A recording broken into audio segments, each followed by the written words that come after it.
ഓം ശാന്തി. ജീവിതത്തിൽ ദുഃഖം വരുമ്പോൾ, നമ്മളെ ഒരാൾ അപമാനിക്കുമ്പോൾ, അഥവാ ഒരുപാട് വേദനിക്കുന്ന സന്ദർഭം ഉണ്ടാകുമ്പോൾ പലപ്പോഴും പലരും പറഞ്ഞ് ഞാൻ കേട്ടിട്ടുണ്ട്, ഈ കാര്യമുണ്ടല്ലോ എൻ്റെ ജന്മത്തെനിക്ക് മറക്കാനാവില്ല, അവരോടൊപ്പമുണ്ടല്ലോ ജന്മത്തെനിക്ക് പ്രവർത്തിക്കാനാവില്ല, ഇങ്ങനെ ഒരു ജന്മം കഴിഞ്ഞാൽ പോലും മരിച്ചാൽ പോലും ഞാൻ ഇത് വേദന മറക്കില്ല, ഇത് മറക്കാൻ എന്നെക്കൊണ്ടാവില്ല എന്നൊക്കെ പറയുന്ന പല ആളുകളും ഞാൻ കാണാറുണ്ട്. എനിക്ക് ഏറ്റവും അത്ഭുതമായി തോന്നിയിട്ടുള്ള സത്യം ഇത് തന്നെയാണ്. എത്ര സമയത്തോളം നമ്മൾ മറ്റൊരാൾ എന്നെ വേദനിപ്പിച്ച വേദനയെ മറക്കാൻ തയ്യാറാവാതിരിക്കുന്നു, അത്ര സമയം നമ്മൾ മറ്റാരെയല്ല ഉപദ്രവിക്കുന്നത്, നമ്മളെ തന്നെയാണ്. ചെയ്തത് അവരാണ്, ഓക്കെ, പക്ഷെ ആ വേദന കൊണ്ടു നടക്കുന്നത് ഞാനാണ്, എൻ്റെ ഹൃദയത്തിലാണ്. നമ്മൾ പലപ്പോഴും പല വീഡിയോസിലും പറഞ്ഞിട്ടൊരു പോയിൻ്റ് ഞാൻ ഓർമ്മിപ്പിക്കുകയാണ് ഒരിക്കൽ കൂടി.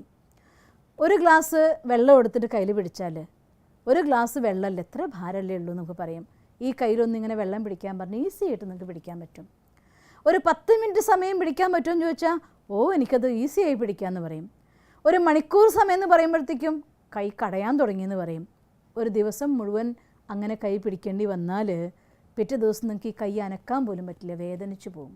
ഒരു ദിവസം മുഴുവൻ ഒരു ഗ്ലാസ് വെള്ളം, ആ ഗ്ലാസ് വെള്ളം ആദ്യം എടുത്തപ്പോൾ ഉണ്ടായിരുന്ന എത്ര ഭാരമാണോ അത്ര തന്നെയായിരുന്നു 10 മിനിറ്റ് കഴിഞ്ഞപ്പോഴും ഉള്ളത്, അത്ര തന്നെയാണ് 1 മണിക്കൂർ കഴിഞ്ഞാലും ഉള്ളത്, അത്ര തന്നെയാണ് ഒരു ദിവസം കഴിഞ്ഞാലും ഉള്ളത്. പക്ഷേ അത് പിടിച്ചു നിൽക്കുന്ന നിങ്ങളുടെ കൈയിൻ്റെ അവസ്ഥ ഒരു ദിവസം കഴിയുമ്പോഴത്തേക്കും അനക്കാൻ പോലും പറ്റാത്ത കടച്ചിലായി മാറും കൈക്ക്. ആ ഒരു ഗ്ലാസ് വെള്ളത്തിൻ്റെ ഭാരം കൊണ്ട് കൈ കടയോ എന്ന് ചോദിച്ചാൽ, ആ ഒരു ഗ്ലാസ് വെള്ളത്തിൻ്റെ ഭാരം കൊണ്ട് കൈ കടയില്ല. അത് നിങ്ങൾ പിടിച്ചു നിർത്തിയതായിട്ടുള്ള സമയത്തിൻ്റെ ആധാരത്തിൽ അതിൻ്റെ ഭാരം നിങ്ങൾക്ക് അനുഭവപ്പെടും. ഇത് നമ്മുടെ കയ്യിൽ വെള്ളം പിടിക്കുകയാണെങ്കിലും ഹൃദയത്തിൽ കാര്യങ്ങൾ സൂക്ഷിക്കുകയാണെങ്കിലും ദ സെയിം റിസൾട്ടാണ്. എത്ര കൂടുതൽ നമ്മുടെ ഹൃദയത്തിൽ മുറിവേറ്റ സ്മരണകളെ നമ്മൾ സൂക്ഷിക്കുന്നുണ്ടോ, അത്രയും കൂടുതൽ നമ്മുടെ മനസ്സിൻ്റെ ഭാരം കൂടിക്കൊണ്ടിരിക്കുകയാണ് ചെയ്യുക. എത്ര കൂടുതൽ മനസ്സിൻ്റെ ഭാരം കൂടുന്നുണ്ടോ അത്രയും മനസ്സ് വേഗം വേഗം മുറിവേൽക്കാനുള്ളതായിട്ടുള്ള സാധ്യത കൂടുതലാവുകയാണ് ചെയ്യുന്നത്.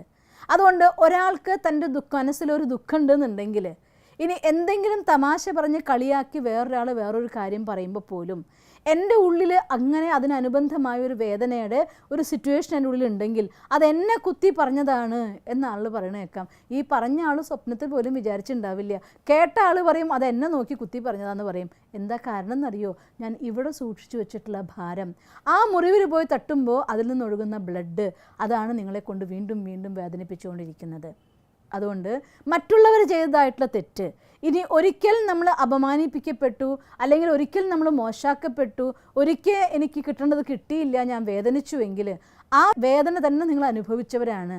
പിന്നെ വീണ്ടും എന്തിന് ആ വേദനയുടെ മുറിവിന് ആഴം കൂട്ടി സൂക്ഷിച്ച് സ്വയം നമ്മൾ മുറിവേൽപ്പിക്കണം?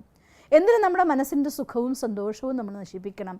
അത് അവർ ചെയ്ത തെറ്റ്, അത് അവരനുഭവിക്കട്ടെ, നമുക്ക് വേണ്ടാന്ന് വിചാരിക്കൂ. അതുകൊണ്ട് ആരെങ്കിലും എന്തെങ്കിലും മോശമായി നമ്മളോട് പെരുമാറിയിട്ടുണ്ടെങ്കിൽ ഒരിക്കലും മനസ്സിനുള്ളതിനെ സൂക്ഷിച്ചു വെക്കരുത്. ആ നിമിഷം ഏതെങ്കിലും ഒരു രീതി ഉപയോഗിച്ചിട്ട്, ഒന്നുകിൽ ഈശ്വരനൊരു കത്തെഴുതി കൊടുത്തിട്ട്, അതല്ലാന്നുണ്ടെങ്കിൽ നമുക്ക് ഏറ്റവും അഥവാ പറയാൻ പറ്റുന്ന ആരെങ്കിലും ഉണ്ടെങ്കിൽ അവരോട് പറഞ്ഞിട്ട്, അതൊന്നും അല്ലാന്നുണ്ടെങ്കിൽ ഒരു ടി വിയിൽ ആ സീൻ വീണ്ടും വീണ്ടും വിഷ്വലൈസ് ചെയ്ത് അത് ബ്ലാക്ക് ആൻഡ് വൈറ്റ് ആക്കുക. ഞാനൊരു NLP മെത്തേഡ് ചെയ്തിട്ടുണ്ട്, നിങ്ങൾ ആ വീഡിയോ ഒന്ന് കണ്ടു നോക്കണം. അതിൽ ആ വിഷ്വൽ കണ്ട് അതിൻ്റെ സൗണ്ട് ഇല്ലാണ്ടാക്കി ബ്ലാക്ക് ആൻഡ് വൈറ്റ് ആക്കി ആ ടി വിനെ കത്തിച്ച് കളയുന്ന ഒരു മെത്തേഡ് നമ്മുടെ ന്യൂറോ ലിംഗ്വിസ്റ്റിക് പ്രോഗ്രാം ഉപയോഗിച്ചുകൊണ്ട് നമ്മുടെ മനസ്സിലെ മെമ്മറീനെ വാഷ് ഔട്ട് ചെയ്തുകൊണ്ട്, അതല്ലാന്നുണ്ടെങ്കിൽ മെഡിറ്റേഷനിലിരിക്കുന്ന സമയത്ത് ഈശ്വരൻ്റെ അടുത്ത് ഹൃദയം തുറന്ന് എല്ലാം പറഞ്ഞു കഴിഞ്ഞ ശേഷം, ഞാൻ പറഞ്ഞു കഴിഞ്ഞു, ഇപ്പം എൻ്റെ മനസ്സ് ഫ്രീ ആണ് എന്ന് ബോധ്യപ്പെടുത്തിക്കൊണ്ട് ഏതെങ്കിലും ഒരു വിധത്തിൽ നമ്മുടെ ഹൃദയത്തിൽ നിന്നുള്ളതായിരിക്കുന്ന മുറിവുകളെ മാറ്റിയേ പറ്റൂ. അവിടെ സൂക്ഷിച്ചു വച്ചിരിക്കുന്നതായിരിക്കുന്ന എല്ലാ ഫയലുകളും എന്ത് കാരണം കൊണ്ട് മുറിഞ്ഞു അല്ലെങ്കിൽ അത് അവിടെ അഴുകി എന്നതില്ല. അഴുകിയിട്ടുണ്ടെങ്കിൽ അതിൽ നിന്ന് നാറ്റം വരും. അത് കുറച്ച് മോശമായി അഴുകിയാൽ ചിലപ്പോൾ അതിൻ്റെ ഉള്ളിൽ പുഴു വന്നു പോവും. അതുപോലെ എന്ത് കാരണം കൊണ്ട് വ്യർത്ഥത അല്ലെങ്കിൽ ദുഃഖം, നെഗറ്റിവിറ്റി എൻ്റെ ഹൃദയത്തിൽ സൂക്ഷിച്ചു എന്നതിന് ആരും ഉത്തരവാദിയല്ല. എൻ്റെ ഹൃദയത്തിൽ സൂക്ഷിച്ചുവെങ്കിൽ അവിടെ നിന്ന് ദുർഗന്ധം അഥവാ നെഗറ്റീവ് വൈബ്രേഷനേ വരൂ. നെഗറ്റീവിനൊരിക്കലും പോസിറ്റീവിനെ ക്രിയേറ്റ് ചെയ്യാൻ പറ്റില്ല. എൻ്റെ ഉള്ളിൽ നിന്ന് പ്രൊഡ്യൂസ് ചെയ്യപ്പെടുന്ന നെഗറ്റീവ് വൈബ്രേഷൻ അത് ദുഃഖം കൊണ്ടുണ്ടായതാണെങ്കിൽ പോലും നെഗറ്റീവ് വൈബ്രേഷൻ എൻ്റെ ഉള്ളിലേക്ക് നെഗറ്റീവിനെ വൈബ്രേറ്റ് ചെയ്യുള്ളൂ. ദുഃഖം ദുഃഖത്തിനെ ആകർഷിക്കും, സുഖം സുഖത്തിനെ ആകർഷിക്കും.